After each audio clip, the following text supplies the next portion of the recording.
नमस्कार माने आमे प्रायतः समस्ते देशी कुकुड़ा हो किंबा रंगीन कुकुड़ा पाली थाउ। तो ये जो रंगीन कुकुड़ा देशी कुकुड़ा पालिला बेले चाषी मानकर गोटे असुविधा थाए जे जदि खाद्य रे बढ़ाती या दाना देकी बढ़ाती ताहले बहुत खर्च हो जाए थाए।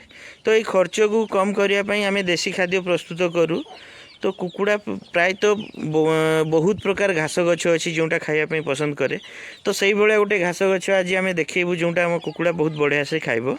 तो आम कुकुड़ा प्रायतः सबु प्रकार पत्र खाई थाए, विभिन्न प्रकार शाग पत्र। तबे यही गोटे गछ देखु अनाबना गछ, यहाँ कौन सी कम लगे। ये गचर पत्र आपड़ देले आम कुकुड़ा बहुत भलरे या खाई थाए। तार पेट पुड़ो और ये विभिन्न प्रकार विटामिन कुकुड़ा को मिलता है। ये गछ प्रायतः सबु जगार आपड़ देखापी पाइबे अनाबना गछ।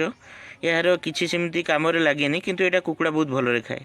जमीती आपण मैंने देखिपे ये अनाबना जो गछ होता भितर कि सब गछ आप देखिपे ये गचर पत्र को बहुत भलरे आमर कुकुड़ा खाती। आपणकर देखिले जमती बड़ कुकुड़ा जो माने तांको गोटा देले खाई दउथिले किंतु छोट कुकुड़ा को गोटा देले से माने खाइबेनी जेहेतु ये पत्र बड़ बड़ अच्छी। और याको एमती साग काटिला भले आपन को काटिया पई पड़िबो जेमती मा काटुचंती। देखंतु ये पूरा छोट छोट काटी देइचंती। एबे गामला रे कुकुड़ा को खाइया पई देबे।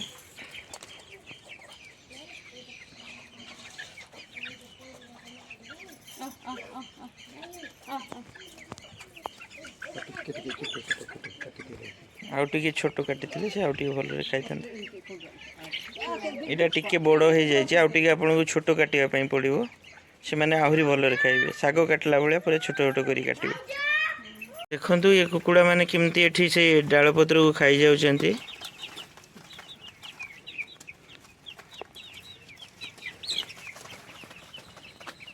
बहुत आग्रह सहित मैंने खाती डाल पत्र को।